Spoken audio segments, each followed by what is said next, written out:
Everybody, it's Justin here, and it is time for the monthly market update. Let's jump right into it because a lot of cool things happen, and I got some serious insight going on here with some predictions for what's going to happen this year because everybody's always asking me what's going to happen. So I'm going to attempt to pull out my crystal ball here. Looking at the average price and the median price. So our average price of $7.94 at the end of January. This is a significant increase since December. In fact, it is the highest price we've seen since August, because then we started to dip down in September, October, November, December, and now it's come back up. So when we were saying to buy in this last quarter, this was really your pocket if you were a buyer, in my opinion.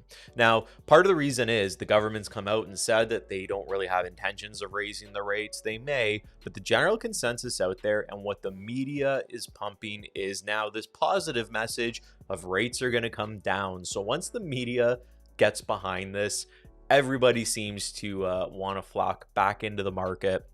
So when we're seeing that the rates might go down, logic is that prices are going to go up, because things are going to become more affordable. People are going to get approved for more. Buyers are going to jump back into the market because they don't want to miss out on the bottom. But looking at these numbers, if that's what you were waiting for, you probably already missed out on the bottom based on these numbers.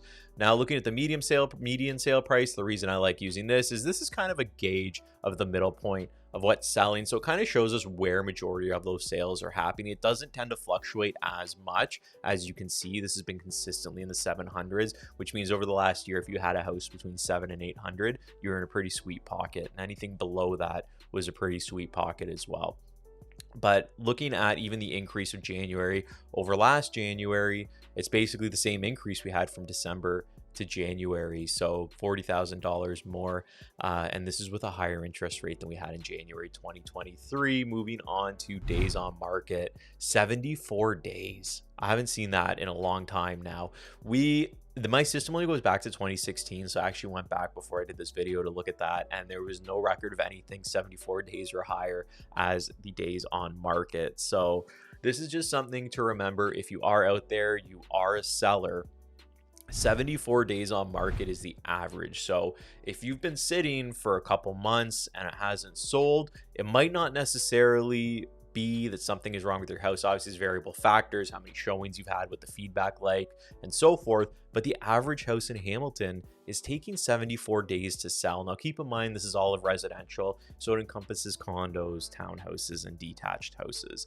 And condos are definitely driving that number up because our condo market just isn't as hot as the detached and townhouse market. Now, looking at our months of inventory, we are at 3 months of inventory. For those of you that don't remember or don't watch these videos very often, what that means is how long it would take every single house on the market to sell if no other homes got listed. Now, 0 to 3 is a seller's market, 3 to 6 is a balanced market, 6+ is a buyer's. We are 3, so we are teetering seller's market, balanced market. Considering last year in January, it was actually a bit of a better market, 0.2, whatever that means. But just to put in comparison to the craziness of where 3 sits, when we were at our peak here, we were 0.6. So what's a sixth of a month? 2/3 of a month, 20 days.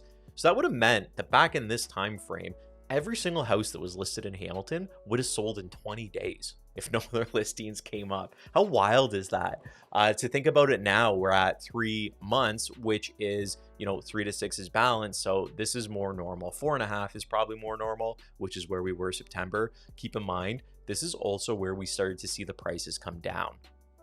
But now, as this number is coming down, we're seeing prices go up, right? So here we had 2.9, 2.9. So it's actually no wonder, why we're on the same par with price-wise that we were in August of last year. We're at almost the same months of inventory. There you go. Let's look at new listings and active sales. So in January, we had 671 new listings come onto market compared to the January prior, 674. So almost identical. And we had 384 sales.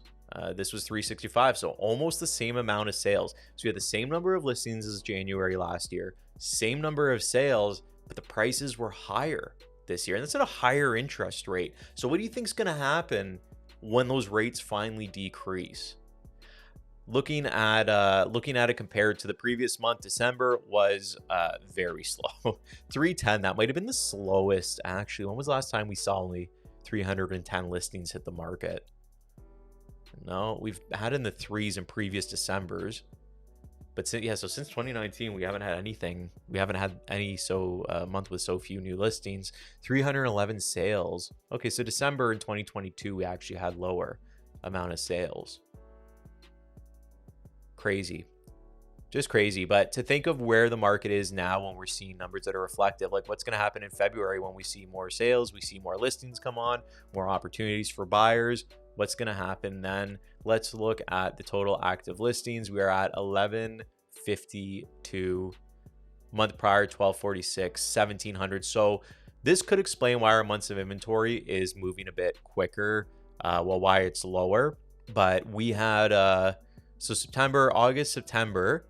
So here we go again. Prices dropped at the same time frame that we had listings inventory increasing. Then it decreased, and now it's smaller, and now prices have gone up again. So it all ties in together there.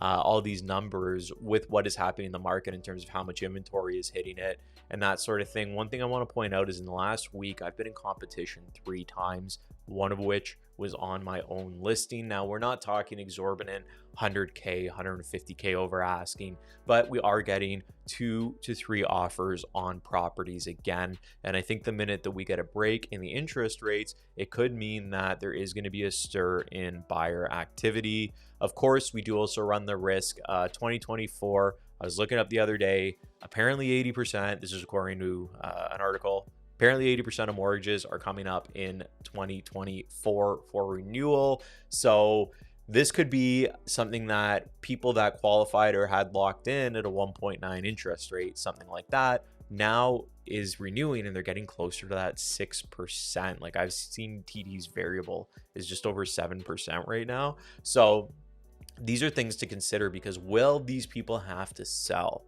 Will that put more inventory on the market? What's it going to mean? What's going to happen? I think what we're going to have to do is just sort of watch, see what happens this year. But if you are a buyer, it does look like the window to buy at a lower price is closing. If you're a seller, you do have to be a little bit more patient out there. Some areas of Hamilton, only 1 out of 10 houses are selling. Then other areas, 1 out of 3 houses are selling. So it really all depends. If you're curious about your specific area, please reach out. I'm happy to go over the information with you. I'm happy to do a market analysis. Anyways, fun making this video. We'll talk to you again next week.